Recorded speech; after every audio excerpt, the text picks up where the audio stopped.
Happy Monday. Welcome to my little corner of the world. Um, hey, so how are you? I'm fine. Um, it's the mosquitoes are deadly. They're vicious. They're unrelenting. Just in case you wondered, I'm covered with mosquito bites. I'm not happy about that. So I don't really. Oh, here's something new. I don't have an agenda today. So I'm going to show you what I'm working on um, because it's not necessarily the same thing I've been working on. A friend of mine texted me this morning and said, let me find the text. I don't think she'd mind if I shared this. She may even watch this. She said, hey, Diane. She said, you know what? I'll wait a little bit, see if we have more people. It's so sweet. Um, so I've been rearranging. Oh, I know, right? Liz says it looks like I have a sparkly halo. So I didn't mean for it to be in the middle, but it's fine. Last night I was on a Stitches. What was I doing? Something with Stitches. Oh, it was Sunday. Oh, I know what it was. It's just one big Stitches meeting. So right now there's a Stitches event going on this past weekend, and next weekend, and each night, almost every night in between, they have a special event. And last night's was a presentation by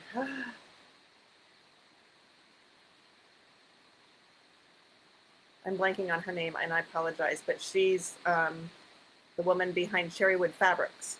And you know, I I signed in. It's when we used to go to Stitches in person, I'd go hang out in the bar or wherever there were people, and because you want to be with all the knitters or the crocheters or the craftspeople, whatever. So last night I got my knitting out and I sat and listened to the information about the fabrics. It was awesome.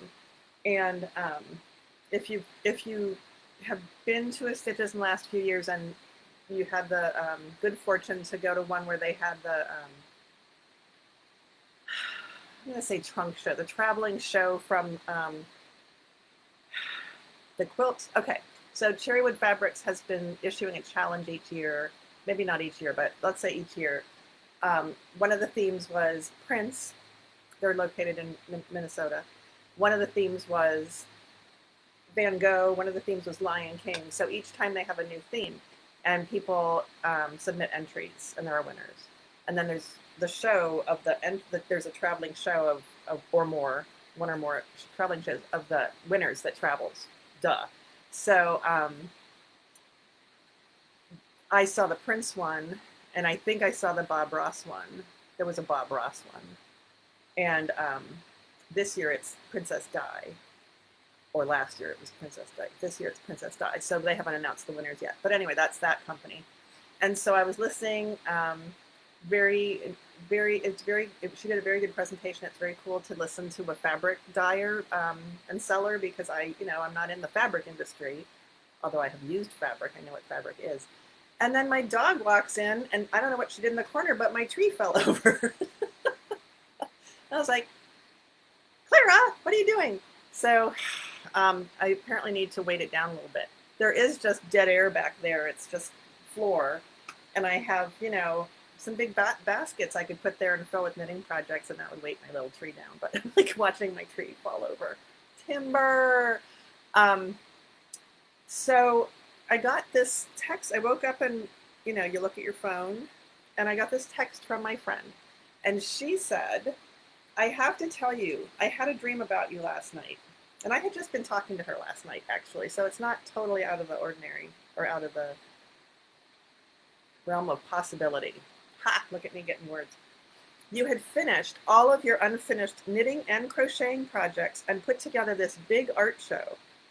But the highlight of the show was you had needle felted miniatures of all your friends doing their own creative processes. I don't know what it means, but I woke up really proud of you. Isn't that sweet? And I was like, oh, that's a great dream. Everything's done and an art show celebrating my friends. That would be amazing. Um, so that made me really happy. I didn't have the heart to tell her that I cast on for a new project last night. Ooh, do we call it cast on if it's crochet? I don't think so. Well, we just did. So yeah, I started a new crochet project last night. Although I decided already, it's this big. I didn't get it because I already decided I'm going to do it in a different yarn. So I there's a sale at the shop where I work, Woven Art, right now, and one of the yarns that Meg, the owner, is clearing out is a yarn from an American company called Elemental Effects, and it's yarn. It's fingering weight, jumper weight. So in the Fair Isle world, you call fingering weight jumper weight. It's jumper weight Shetland, but it's not Shetland. So it's jumper weight worsted. Nope. Let me try again. Jumper weight fingering, woolen spun fuzzy wool, and the colors are dyed over natural sheep colors. So there's some really cool depth of like the peach is like peach with tones to it. Like I'm going to say gray tones. That sounds awful, but it's beautiful. And it's Elemental Effects is, I don't remember where they're located. Crap. Jeannie. I'm blanking. I'll yell it out later. What the hell's her name? Great friend of mine. Taking classes from her. Can't remember her last name at the moment. It'll come to me. Anyway, it's her. She's the person behind it. And but nobody's been buying the yarn at Woven Art. It's been there for quite a while. So I have quite a bit of it. And there used to be a yarn there from Rowan called Rowan Fine Tweed, which was a fingering weight single ply wool with little tweed, the NEP, the little tweedy things in it. NEP is often what they call the stuff that goes into the tweed, the little tweedy bits. And when that got discontinued, that made Meg sad, Meg the owner. And I bought at least one of every color because it's really pretty. And it's tweed. Most of the Shetland wools, the little fingering weight, jumper weight Shetlands are not tweed. So they might be heathered, but they're not tweed. So I want to say bulked up. I bulked up. What do you say? I bulked up on those. That's not the right word. And then but that was years ago. So is Donegal style with the NEPs? Liz, is that what you're saying? That's probably true, Donegal tweed. But it was a single, so it's very thin. And yeah, so this sale, I'm stocking up. That's it, not bulking up. Holy crap. I'm stocking up on the Elemental Effects. I was kind of being a good girl about it. Jennifer, who may or may not be listening, who's in my Killebrew Vest class currently, has definitely caught the Fair Isle bug. So my goal, of course, is to take over the world one knitter at a time and teach them all the things. So Fair Isle is a love of mine, especially with jumper weight Shetland. Excuse me. So, most people who are just delving into Fair Isle are doing maybe the top-down yoke sweaters that are really popular right now, or they might be doing a hat or pair of mitts, but they're using worsted weight or DK or sport or something. And I feel like the jumper weight Shetland is just so unloved. So I'm teaching this fast class, and I'm using scraps. I'll show it to you. You've seen it before, but not recently, probably. I really hope it doesn't fall off the needles. So we just had another session when we were at the Armhole Steeps. We just had another session on Saturday. So here's mine. You remember that one? This is not what this vest is supposed to look like. It's supposed to be 2 colors, maybe a pop of a third. But, I have this stash of yarn.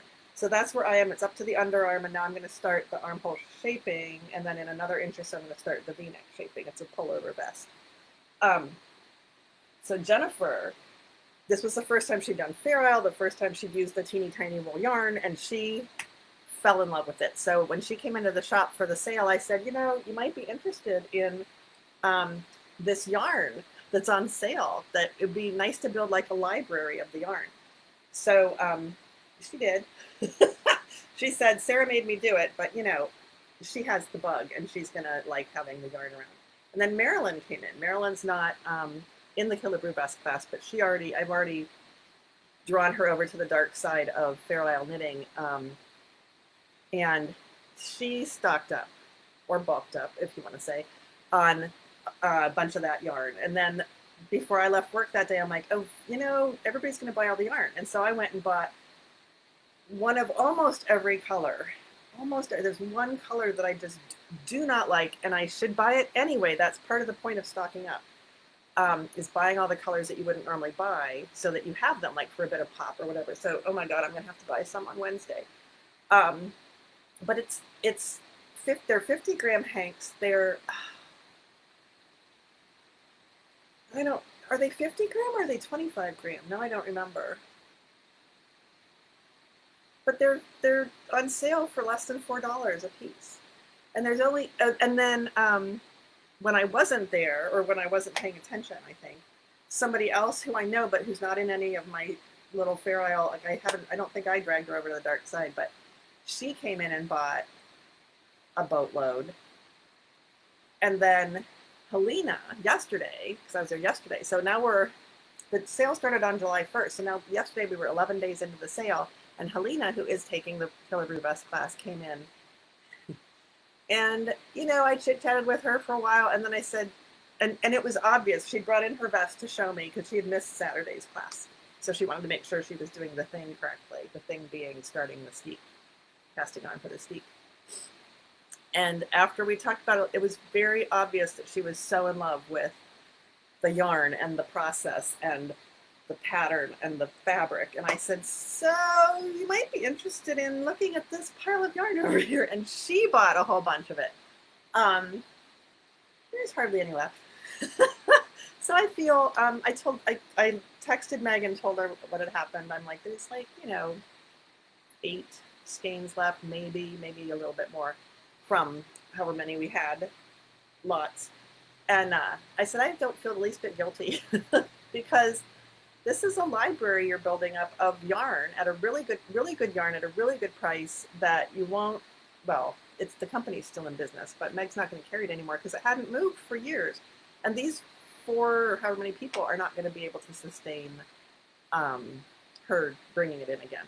And we already have Harrisville Shetland wool, Shetland fingering, which is beautiful. It's just not dyed on top of natural sheet colors, so it's not quite the same. But anyway, so I don't feel bad about that.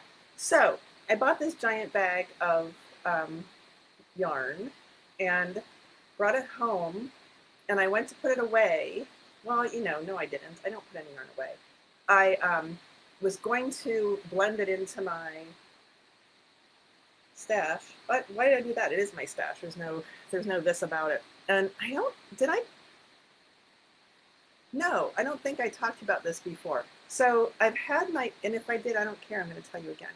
I've had my yarn stash sorted by weight of yarn.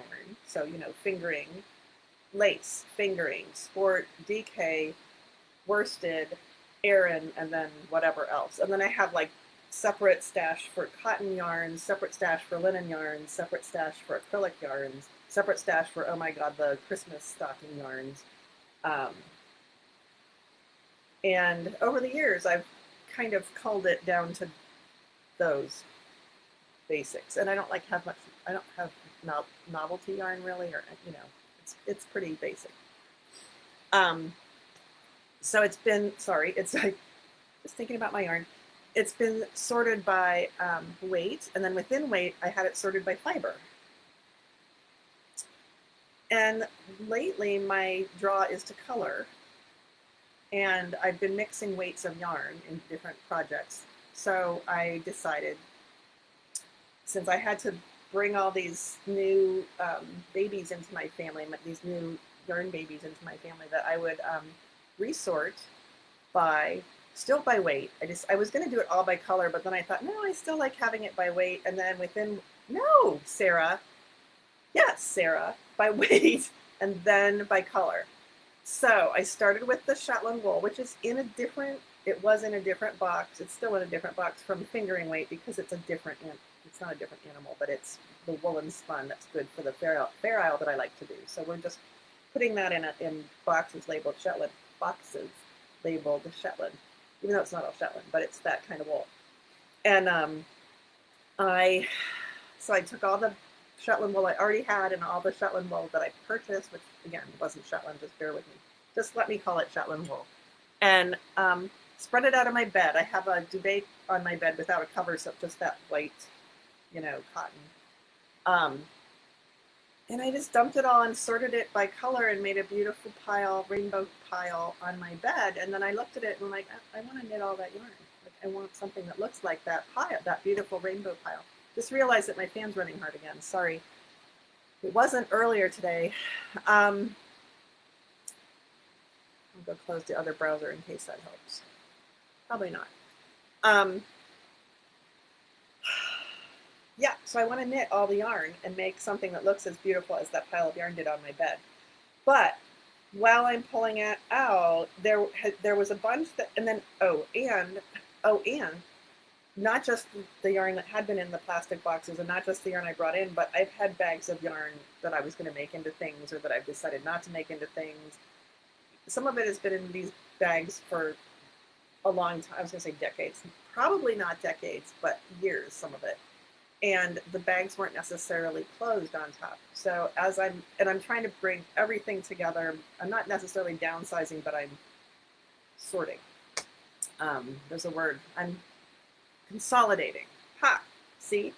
And there was some moth damage. And there were little baby, not baby, but dead, folded up moths in some of my projects. We found some, you and I, when I went through all my projects before. I broke up. Liz is asking, did I break up potential projects? Yes, unless I was still really committed to making them. There were some that I was making for class samples or for classes that I was maybe going to teach or something. And I wasn't interested in where they were going to go anymore, what the thing was going to be anymore. So I can use that yarn for something that I am interested in when I figure out what that is. So yeah, I was trying to also bring down my number of, UFOs. So moth is a 4-letter word. So I'm spreading all this stuff out. I find some moth damage. So I'm already thinking, okay, before I put any of this back in the closet, we're going to wind the ones that are balls that are, still in their original ball or skein or hank or whatever form. I'll just look over really carefully. But the ones that I wound, those were most of the ones where I saw some damage. And I think that all the ones that I wound or that are bits or leftover balls, that are deflated because I pulled out of the inside or whatever, I'll rewind those before I put them away. And I'll rewind them just on the Swift. I'll put the ball in a basket or a big box so it can bounce around. And I'll use my ball winder. My Swift won't be any good because they're already balls. And I'll rewind them with holding the yarn at tension so that if it's broken, it'll snap, hopefully. That's the goal. And I'll get rid of some more yarn, hopefully not a lot, but I'm sure there's some in there that will go away. And then I'll repack things in my plastic boxes and sorted by color within weight. And I have wooden cedar blocks as opposed to plastic cedar blocks. I have cedar blocks that I got. No, I'm not going to do the freezer treatment. Everything's going to be dead. I'm going to, we can revisit that question later. I'm going to repack everything. I'm going to take my cedar blocks. I have cedar blocks and I have some that are soap bar soap bar sizes. And I have some that are little cubes that I probably bought both sets in a laundry department in the big box store or local big box store called Meijer. I read somewhere long ago and then never did it. Every so often you should sand them a little bit so that they are cedar blocks. They are doing their cederness again. So I don't remember if I have any sandpaper, but I can get some. My neighbor has some. Of course, he's out of town, but I'm so slow anyway. So I'll sand my blocks, I'll put them in with my yarn, I'll put the lids back on, I'll put it all in the closet, I'll have a rule that I don't have open bags that I'll try to stick to. And I also have moth traps that I bought that a while ago that I never hung up. So the little trap part is still in its little sealed bag. So I'll hang those up, one in the closet and one out here in the open. And I should probably get more and put them in the basement because I still have, I don't know, I have fabric down there. I still make quilting stuff down there, but I don't know if they do fabric-y things too. But anyway, little bastards. So yeah, so resorting all the yarn and putting it away. So that means I got to touch all the yarn, which was super fun. So I did that for Shetland, and then I put that in boxes. I will go through each box and rewind and do my cedar blocks before I put the boxes back in my closet, but I have already sorted them. So I have boxes of Shetland. I also have sorted by the rainbow colors, big box of neutrals and black and gray. Seem to have a lot of black and gray yarn. I don't know why. And same lovely rainbow of fingering weight yarn. I had put that up on Instagram and Facebook, that one. And again, I want to make something with all this yarn. And Betsy from Philadelphia, except she's not in Philadelphia right now, she's like, oh yeah, I just did that. And she sent me a link to a Stephen West shawl, although he calls it a schlanket, I think, because it's a shawl or a blanket. And it uses 7, it's called parallelogram, like parallelogram, but a lamb, like an animal. And it's like a log cabin, like an elongated log cabin, but done on the, not the bias, but they're all parallelograms.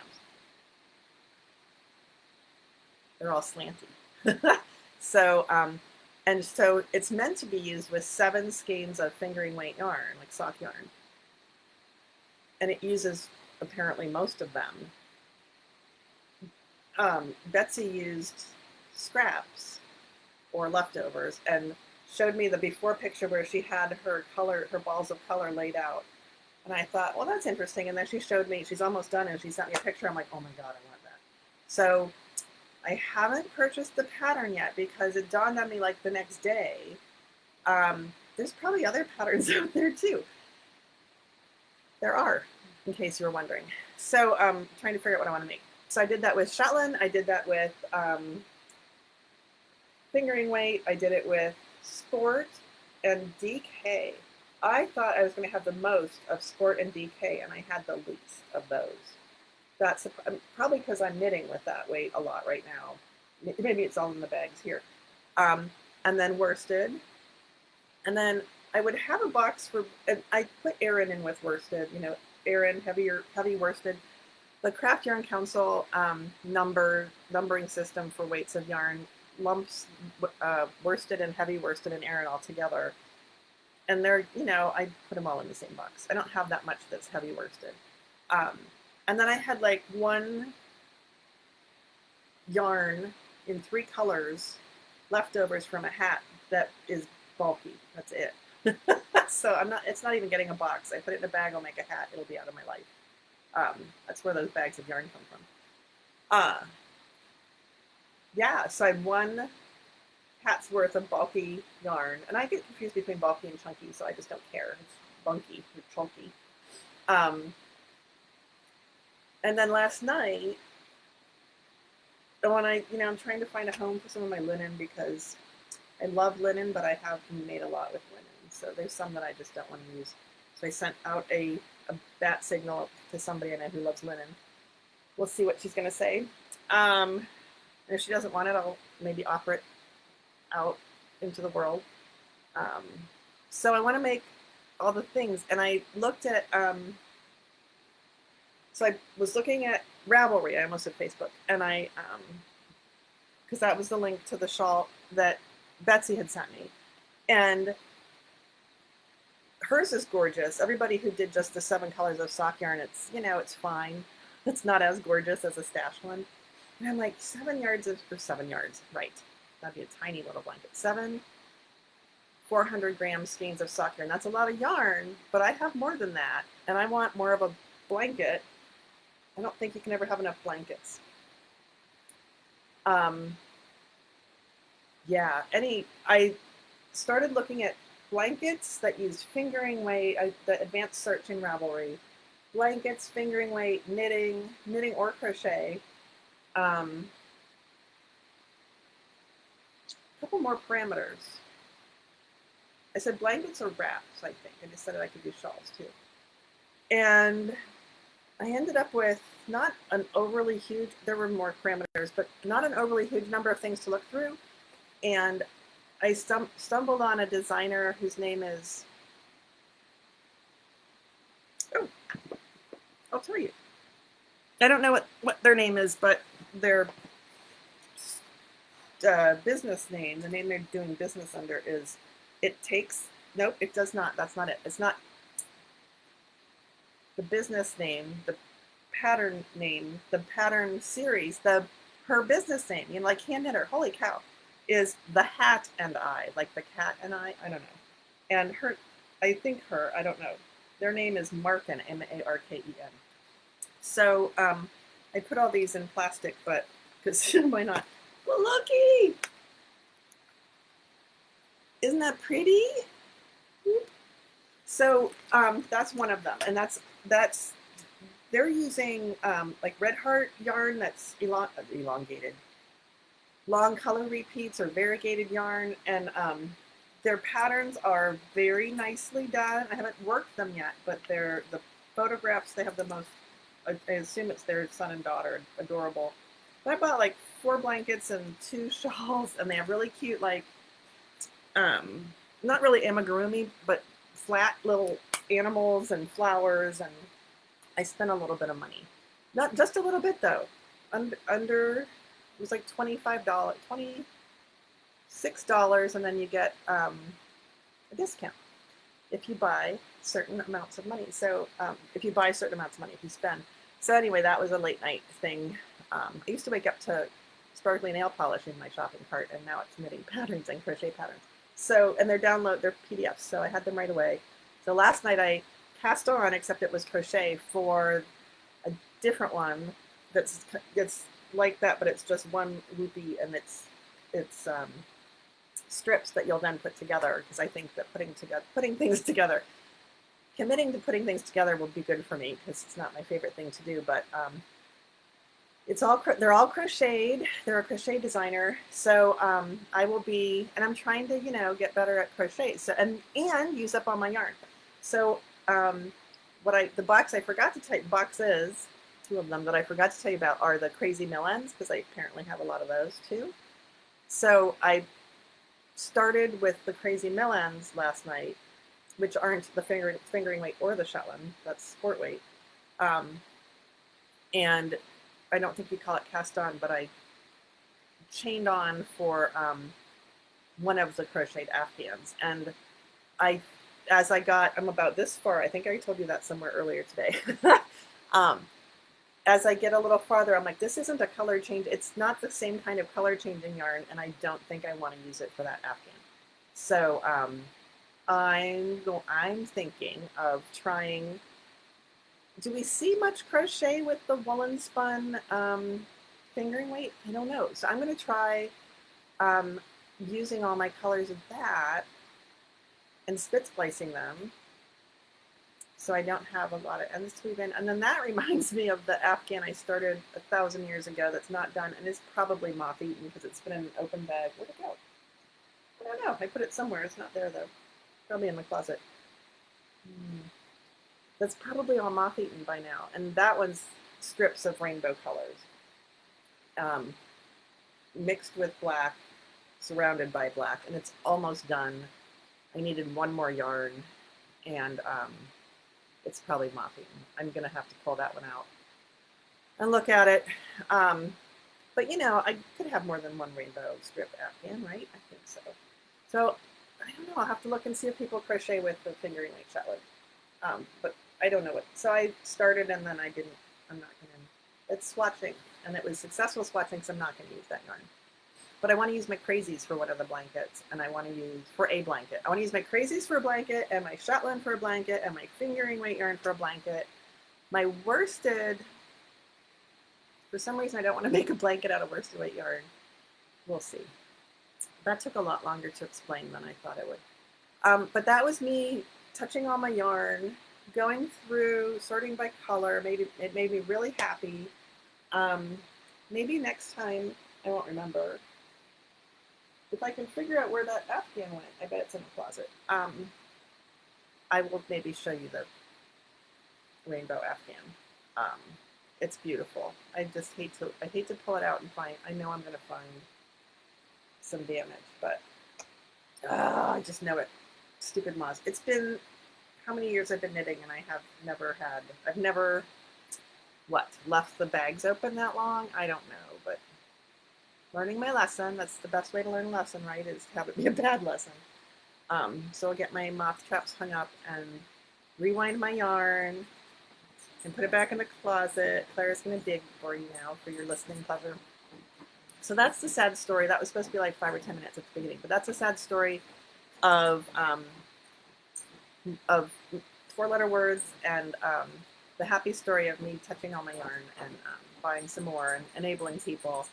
I'll tell you that that same class, the Killebrew vest, this one, have you seen this recently? It's so pretty. I hadn't picked it up for a while because we were waiting for everybody to be up to the armholes and available for a class. And so now here's my little steek. I just passed on for the steek, and I'll keep going. And then when we get back again, we're gonna be at the shoulders, and we can treat the steeks. And oh, okay, I'll look at it. Irene, she's got a stash buster. Oh, and then Elise sent me on Instagram. She sent me the link to a t-shirt out of I think fingering weight yarn that I was only on my phone, so I couldn't look at it really well. I'll look at that afterwards too. I could make lots of things. I could knit from stash forever. Couldn't we all?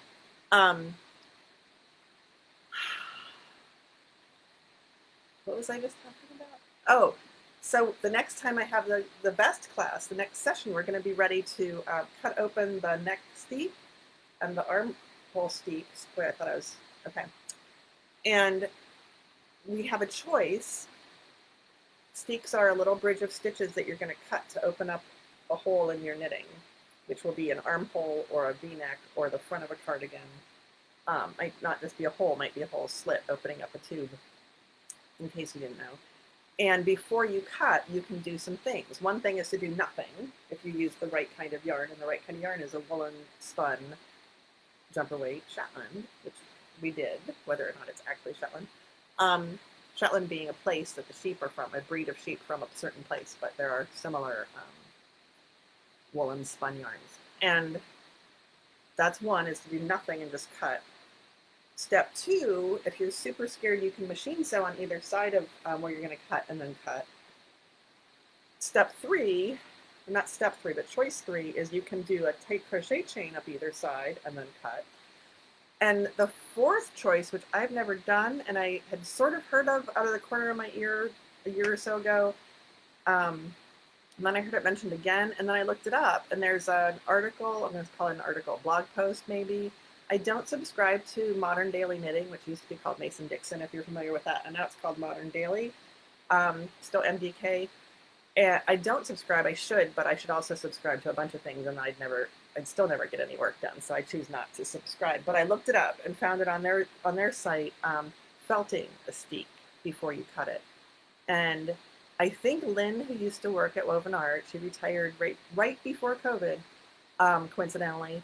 She felted a steek either right around that time. With Rowan Felted Tweed, it was a project with Rowan Felted Tweed, and she did the felting. So I just had heard that and didn't really know what it meant, what it entailed. And so I looked up the thing, found the Modern Daily Knitting article thingy, and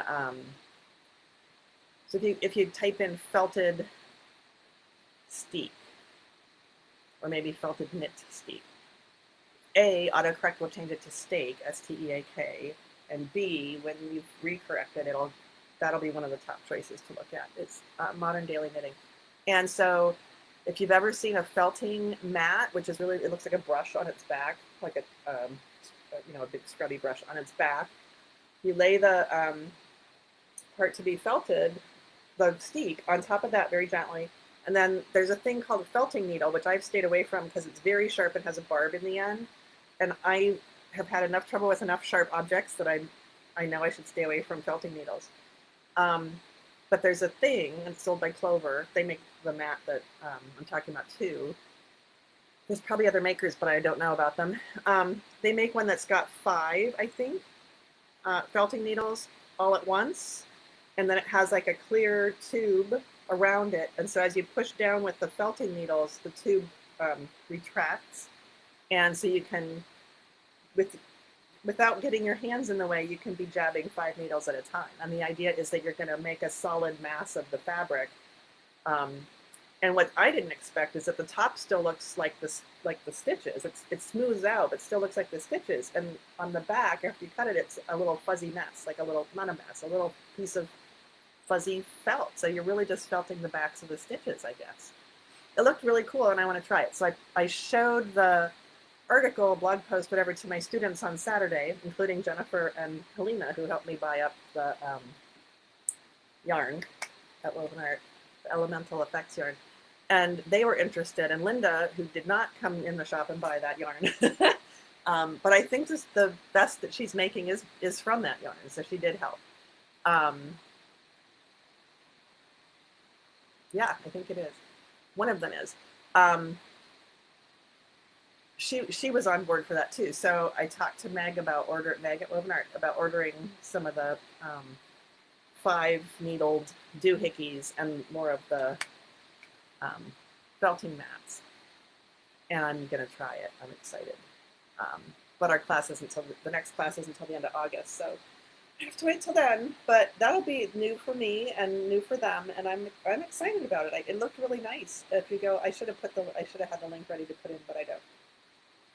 So I'm gonna learn something new. That's exciting, and then I'll have another steeking preparation technique ready for my ready to show my future Fair Isle students.